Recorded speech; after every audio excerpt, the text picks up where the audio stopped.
Tout le monde. Aujourd'hui, dans cette vidéo, je vais vous parler d'un sujet concernant le corps de chair, donc le corps physique, et les corps subtils. Voilà, donc c'est parti.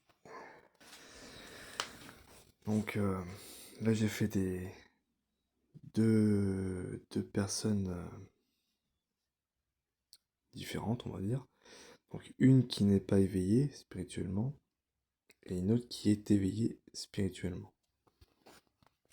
Donc, je vais commencer par la personne non éveillée. Donc chez la personne non éveillée, euh, la personne non éveillée a accès qu'on a dit Ida et Pingala, donc système nerveux sympathique et parasympathique, et il a du prana qui circule. Mais il n'a pas de l'énergie Kundalini, il faut pas confondre. Parce que sans le prana, je rappelle, la personne ne peut pas bouger ni respirer, et c'est grâce au prana qu'on peut être maintenu en vie. Si on n'avait pas de prana, on serait mort. Voilà. Je rappelle. Voilà. Donc, euh, la personne n'a qu'un corps physique, rien de plus. Euh, voilà. Et là, vous avez la personne éveillée à droite avec Ida et Pingala et Shushumna qui contient les 7 chakras principaux. Voilà, un être éveillé, lui, il a accès aux chakras qui s'éveilleront progressivement durant l'éveil spirituel. Parce que je rappelle, l'éveil spirituel, c'est un processus, mais c'est aussi un travail sur soi, hein, parce que l'éveil ne vient pas tout seul.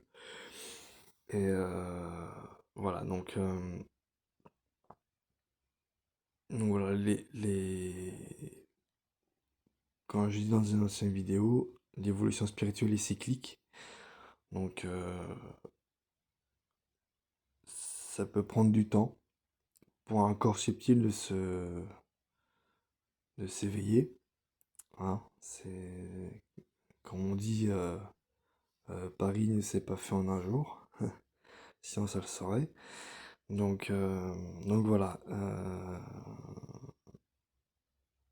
Alors par contre, j'ai fait les 7 chakras, mais une personne éveillée peut très bien avoir dénoué le premier chakra et ne pas avoir dénoué le quatrième ni le troisième, hein. Ouais, le troisième. Donc, ça dépend. Voilà, je crois que j'ai tout dit sur cette vidéo. Euh, Ah oui, je tiens juste à dire aussi, euh, donc chez une personne non éveillée, quand je dis il a que un corps physique, et le corps physique, c'est un peu considéré comme quelque chose qui va au recyclage. Donc quand je dis recyclage, je précise que c'est en rapport avec la réincarnation, parce que les gens non éveillés, je rappelle, se réincarnent, parce qu'ils sont attachés à la vie matérielle. Donc la vie matérielle, c'est la réincarnation. Donc c'est le samsara. Voilà, samsara et réincarnation, ça veut dire la même chose. Et, euh, et en fait, la réincarnation, c'est un peu vu comme, pour les hindous comme une malédiction, parce qu'en fait, comme je disais dans une ancienne vidéo, c'est le cycle des naissances et des souffrances. Donc, le, tant que les gens n'auront pas suffisamment évolué spirituellement, donc au niveau de leur corps subtil, ils devront se réincarner inlassablement dans un corps de chair pour qu'ils puissent s'éveiller dans ce monde, dans le monde qu'on connaît nous, le monde physique. Donc voilà. Donc euh, alors parfois il y a, enfin c'est pas parfois, c'est véridique. Euh, Toutes les souffrances qu'il y a dans le monde, ça a pour rôle d'éveiller l'humanité. Euh, Parce qu'en fait, comme j'ai dit dans une ancienne vidéo, euh, les, les chocs émotionnels ou des émotions fortes ça peut provoquer un éveil spirituel, donc un éveil de Kundalini. Donc voilà, toutes les souffrances qu'il y a dans le monde, ça a pour but d'éveiller l'humanité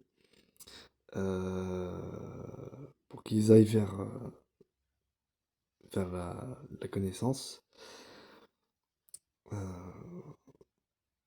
voilà, voilà, je crois que j'ai tout dit sur cette vidéo. Donc voilà, voilà pour résumer le sujet d'aujourd'hui. Donc voilà, donc c'est tout pour cette vidéo. N'hésitez pas à vous abonner à la chaîne et à mettre un like ou à mettre dans les commentaires vos avis ou vos questions. J'essaierai d'y répondre au mieux. Et sur ce, je vous dis à très bientôt pour une nouvelle vidéo. Salut!